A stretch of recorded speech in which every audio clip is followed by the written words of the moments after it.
So this chapter, the description of kingdom of God, which is description about Vaikuntha planets.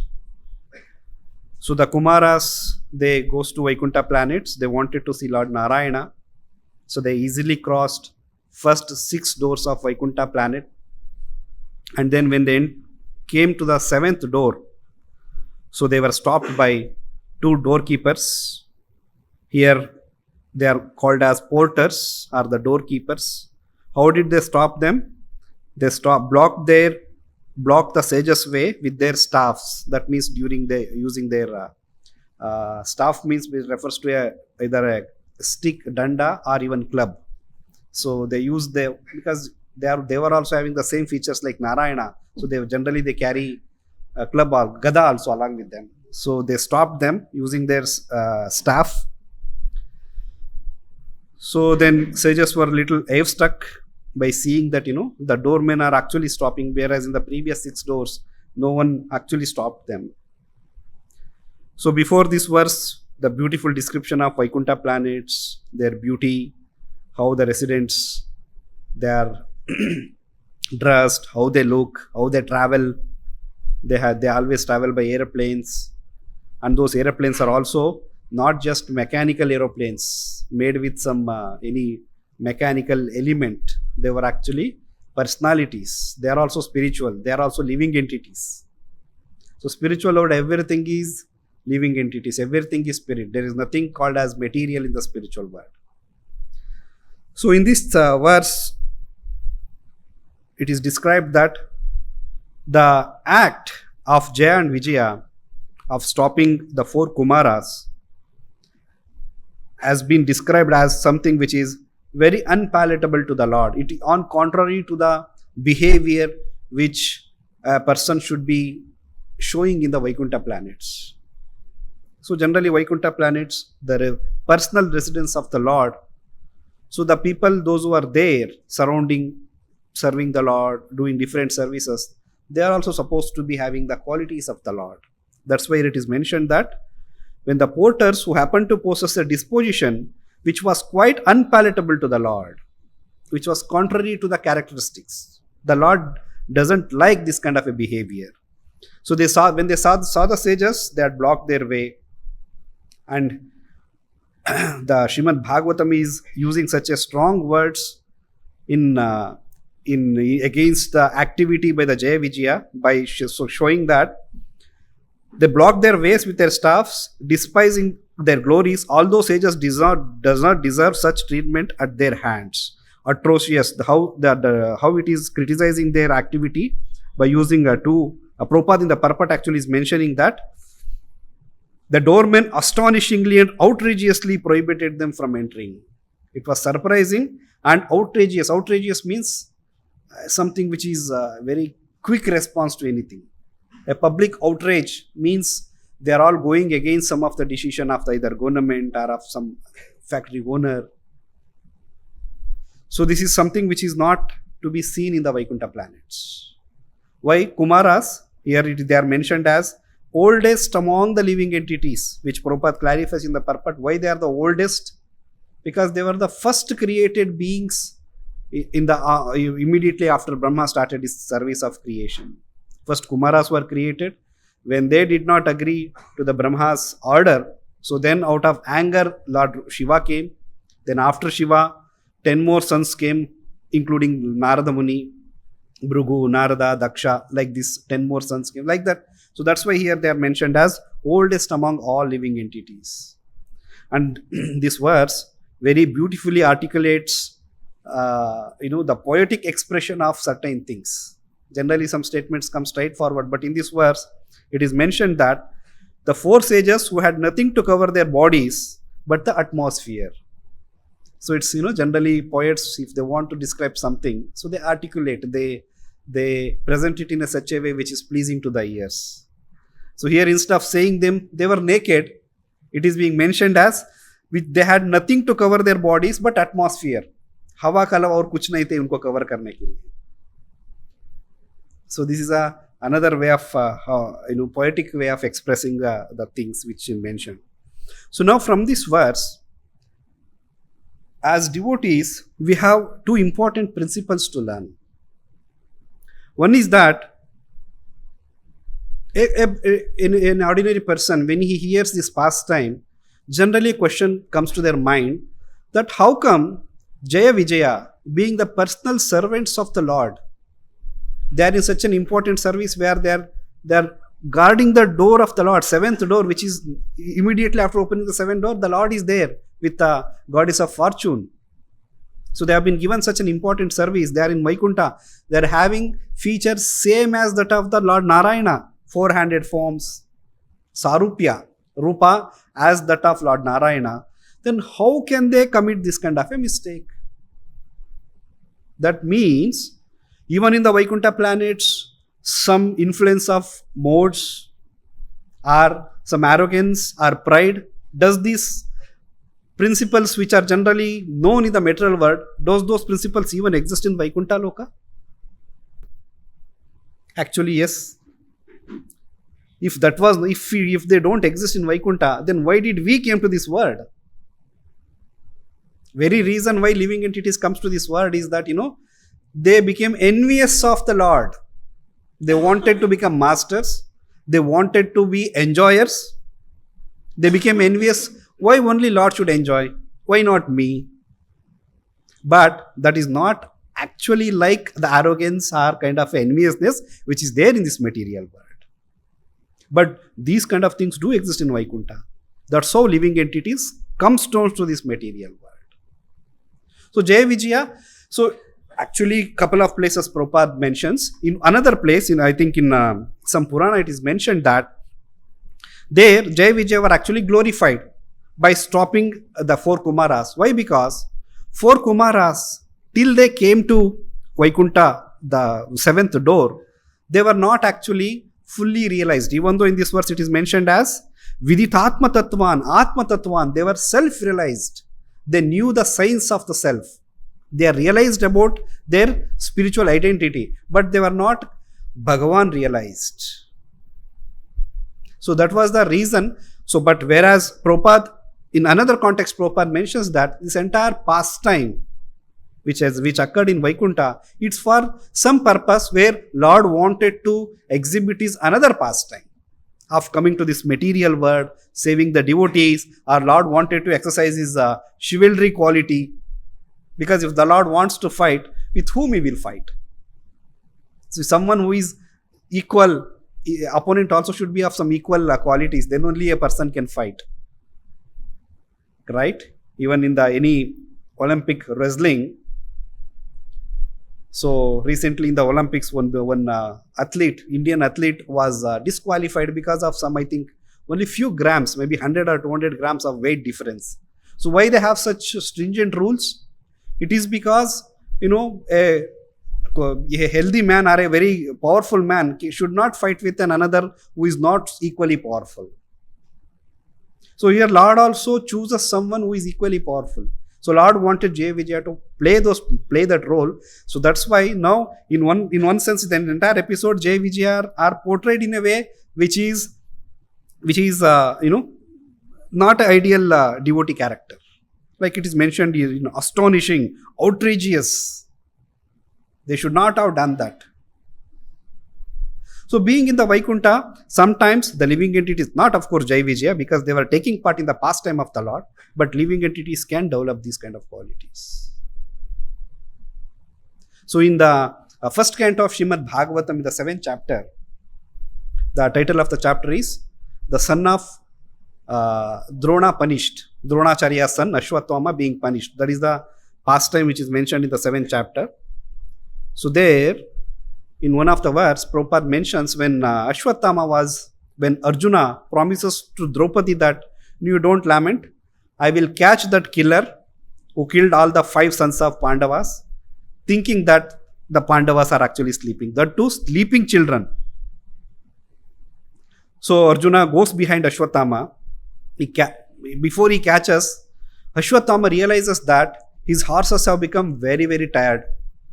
They will no longer are capable to run in the speed with which Arjuna's horses or his chariot is running. So Ashwatthama realizes that's how he decides that no, to protect myself, I should release Brahmastra. So in that verse, Ashwatthama is being, there Ashwatthama is not referred to as Ashwatthama, he is referred as son of a Brahmana. Why son of a Brahmana? Because son of a Brahmana, naturally he is also a Brahmana. He could have mentioned a Brahmana or Vaishyatthama. Why it is mentioned as son of Brahmana? So Prabhupada in the Purport, Prabhupada gives a very very nice purport there. Then Prabhupada mentions that son of a Brahmana is not necessarily a Brahmana. One has to possess the qualities of a Brahmana, then only he will be called as a Brahmana. So he's a son of great Dronacharya, the spiritual master of Pandavas and Kauravas. The great archer Arjuna regards Dronacharya like his father. So that personality and his son is not even worthy to be called as a Brahmana. So there Prabhupada gives a very comparison that, just because of high parentage, just because we are born in a very good family, we are from a very good this thing, does not necessarily mean that, person also will have such good qualities. Yes, because of some previous good karma, maybe because of previous good activities. So he has been rewarded to take birth in good family, good parentage, nice aristocratic family, Janma, Aishwarya, Shruta, Shri. This all comes because of the good karmas. So he has been given an opportunity to take birth in a family of Brahmana, that too great Dronacharya. But in spite of that, Ashwatthama did not inherit those great qualities. Like here, the comparison here is Jaya Vijaya, they are in Vaikuntha.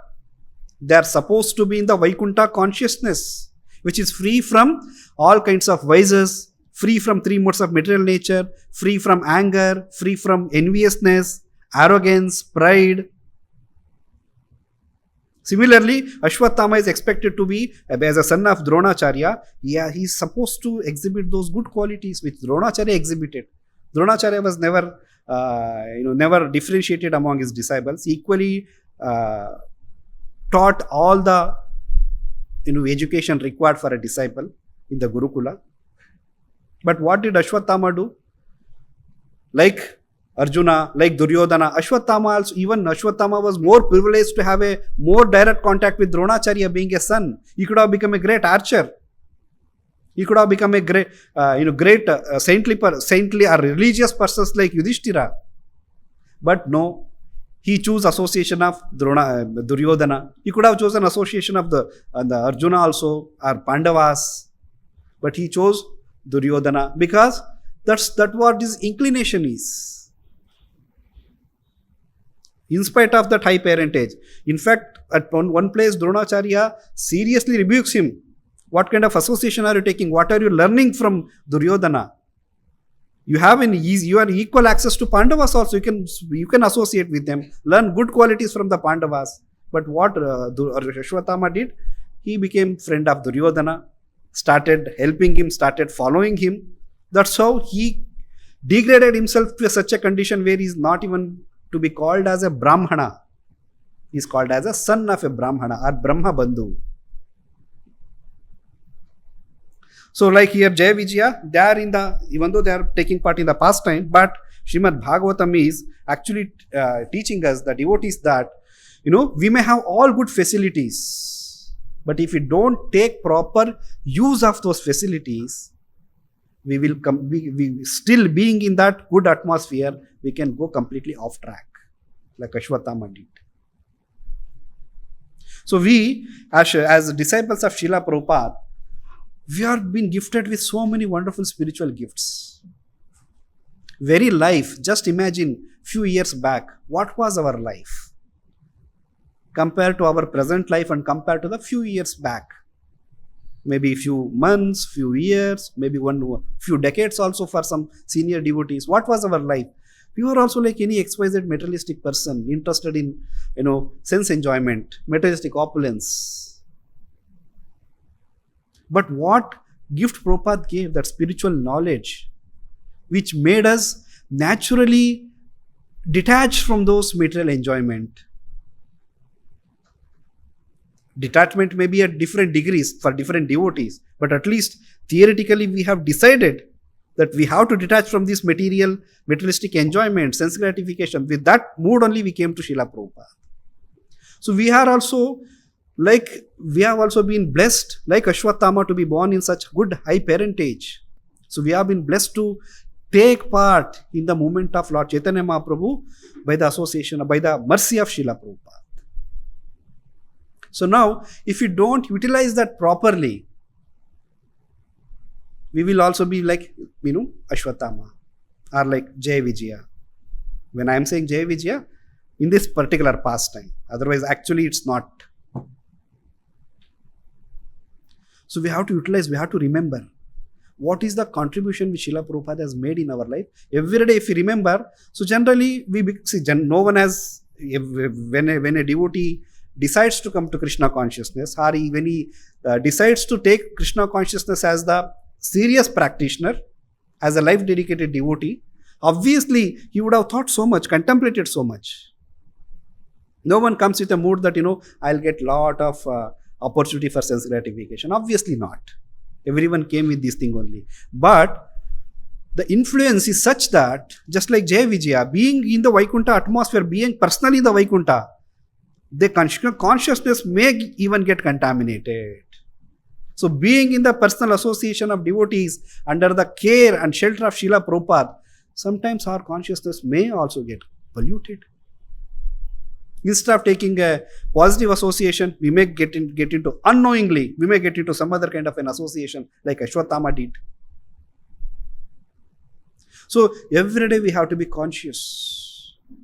When we are conscious and when we are contemplating and ready to correct ourselves, then only we can really become free from pride, anger, enviousness. Why? A person with enviousness has no access to the spiritual world. Srimad Bhagavatam is meant for whom? Parama nirmatsaranam satam. It is meant for devotees, those who are nirmatsara.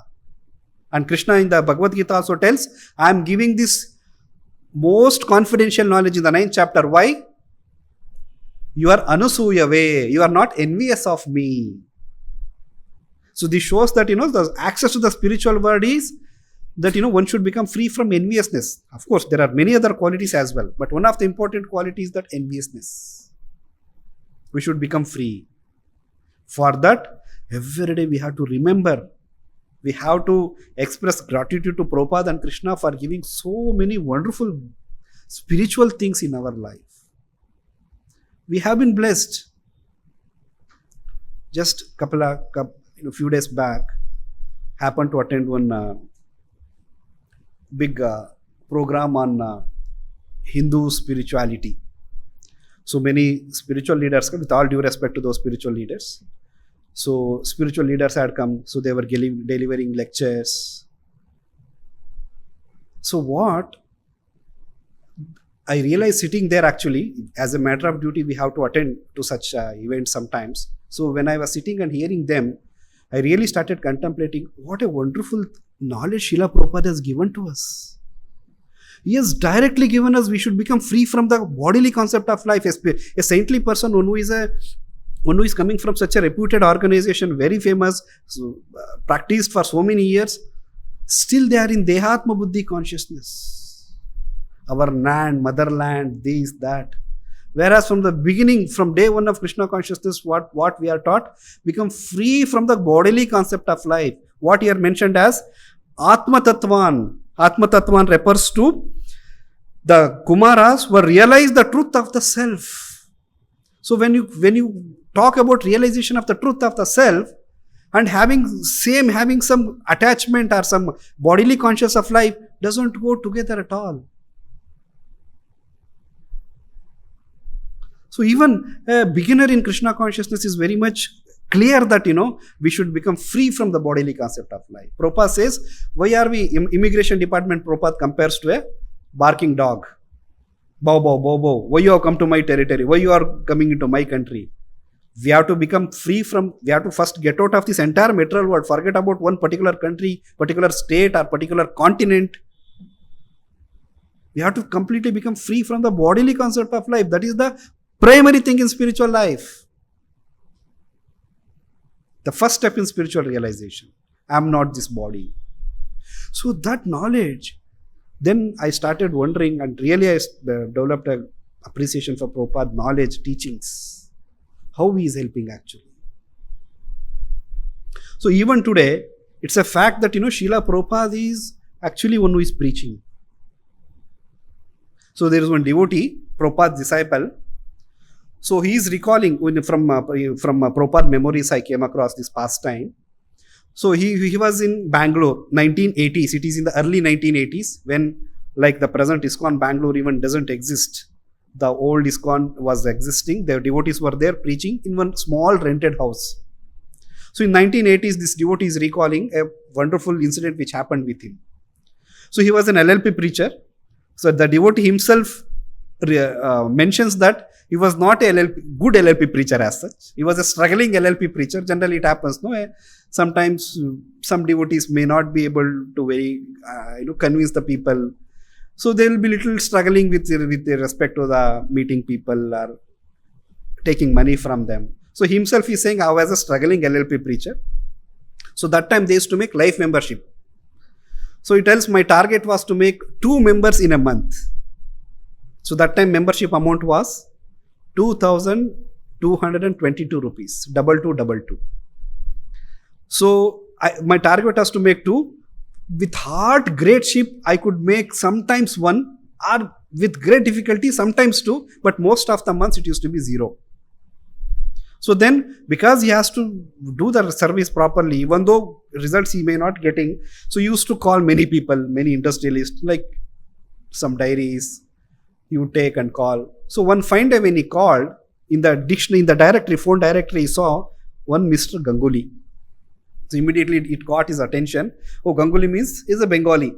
So the opportunity or the chances of getting donation from them is good, because we can always give reference to Chaitanya Mahaprabhu's movement. Prabhupada is from Bengal. Chaitanya Mahaprabhu started the movement in Bengal.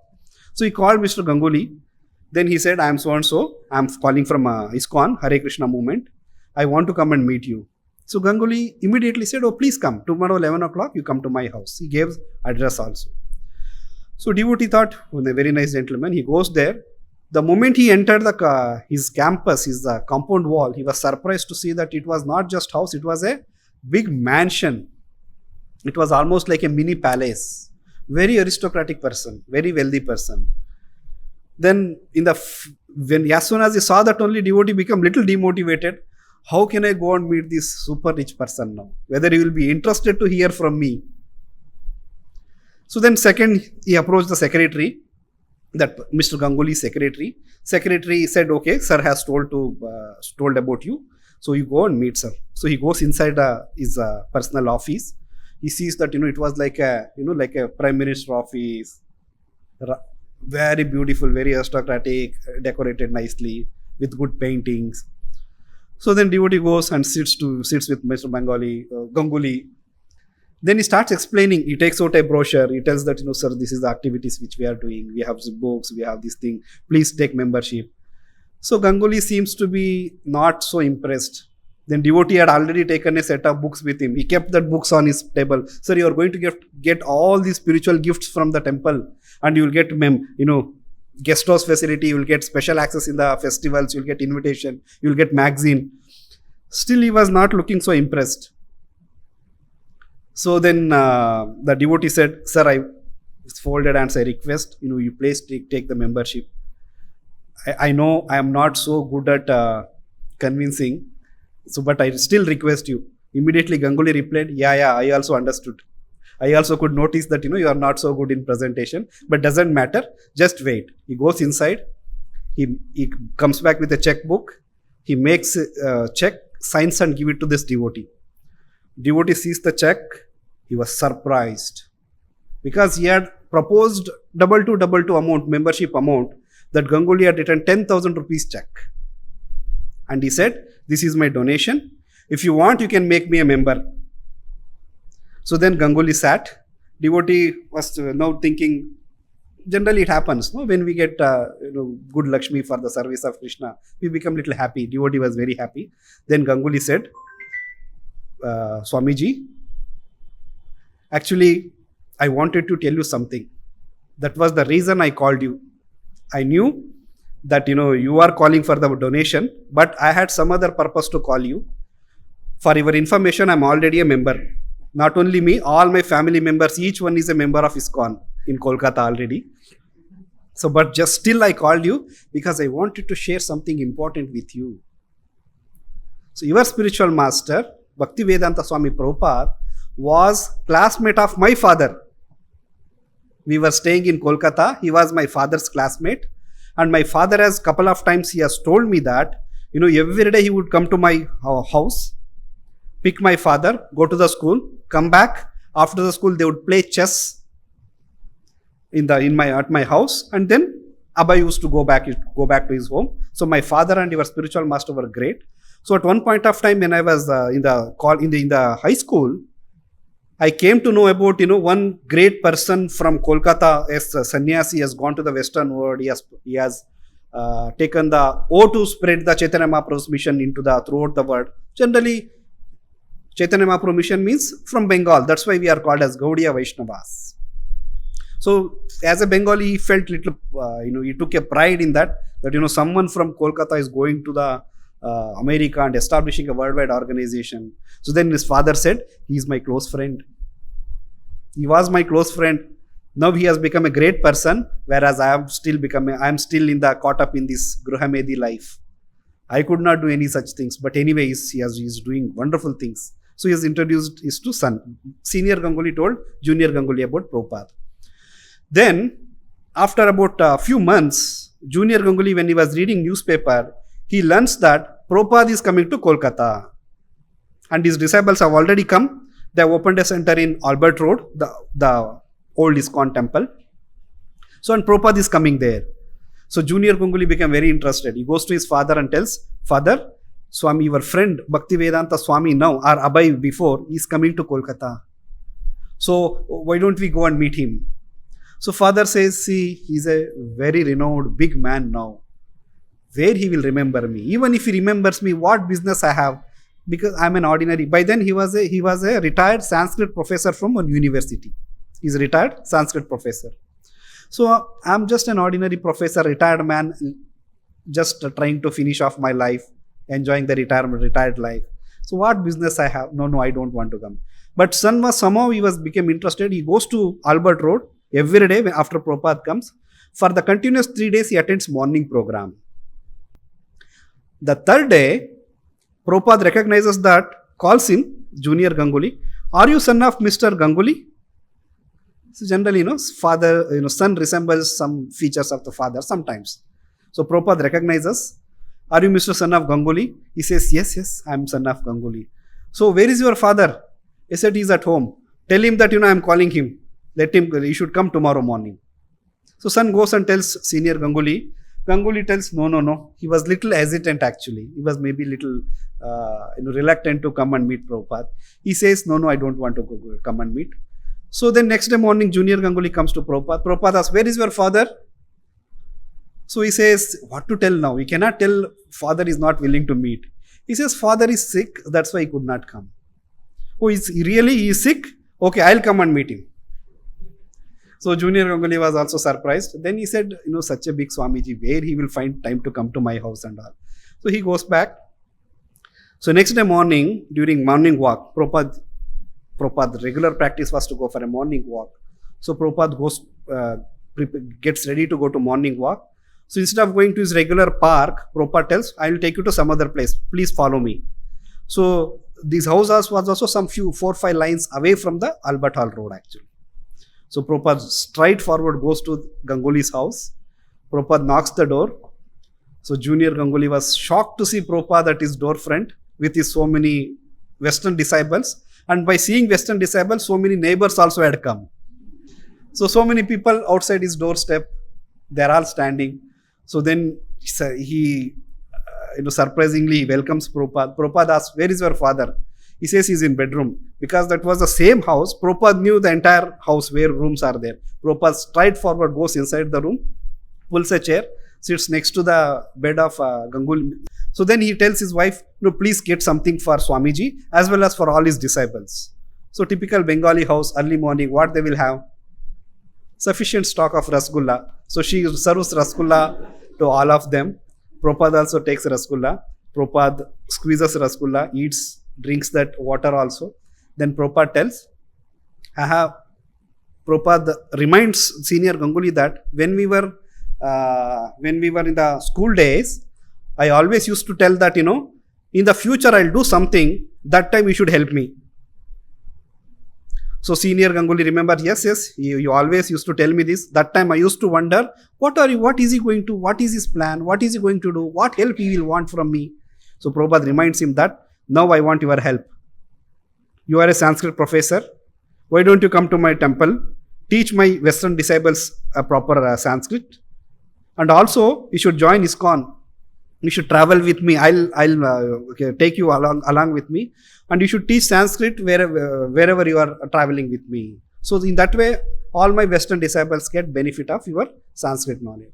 Then Senior Ganguly tells, see, I'm an old man, retired, just waiting for the death. So what help I'll be able to make? So Prabhupada says, I'm also almost of your same age. Do you think I'm an young man? I'm also old man, but I'm traveling, I'm preaching. The spark which I have, the same spark you also have. You're also spirit soul. Why don't you come? But still he was reluctant. Then finally Prabhupada, before leaving, he tells, don't worry, I will take you. You should be prepared to come. Then Prabhupada leaves. So the son, after Prabhupada left, he was in high school, he goes to the school, comes back from the school at around 3 o'clock or 4 o'clock in the mid-afternoon. The father calls for the son, asks him for a glass of water. Then while drinking the water, he tells, Swami Bhaktivedanta will take me. He has assured me that he will take me. So he just said that, drank water and just leaned onto the pillow, left his body. So then Junior Ganguly is narrating this pastime to an LLP preacher in Bangalore in 1980s. So then he told that, I was thinking when you were spiritual, when Swami Prabhupada said to my father that, I will take you, I thought he will take him to ISKCON, but I never thought he's going to take him back to Godhead. In a peaceful manner, my father, he remembered Prabhupada and he said, he has promised me that he will take me, he will take me. So he will take me. So this particular thing I wanted to mention, that how great Prabhupada was, that he could deliver person just like that. That is the potency of a pure devotee. So just I wanted to mention about the greatness of your spiritual master. That's why I called you. So anyway, this donation was part of your visit. So then after that, Mr. Ganguly started visiting the Bangalore, that time the center, rented house very regularly. Even though he was such a big businessman, rich man, he would come to the Sunday program, sit in the Bhagavatam classes. He would hear Bhagavatam class and he would go because he has developed that faith for Srila Prabhupada. So this is the spiritual potency of Srila Prabhupada, under whose shelter we have got a golden opportunity to practice Krishna consciousness. So we should remember, contemplate, then we will not get into this kind of problems like Jaya Vijaya, getting their consciousness little bit becoming deviated, stopping the 4 Kumāras. It's a kind of offense, committing an offense. So every day, at every step, we have to be cautious. We have to remember. We have to meditate on these instructions. The wonderful gift which we have received from Srila Prabhupada. Actually, truly speaking, we are sitting today and nicely able to practice sadhana, nicely able to hear Srimad Bhagavatam lectures. It's all the mercy of Srila Prabhupada which he has given to us, even though unworthy. So if you contemplate, remember these instructions, we will not deviate, we will not commit any such offenses, because Vaishnava offense is such thing which will hamper our progress in devotional service. It will completely slow down the process.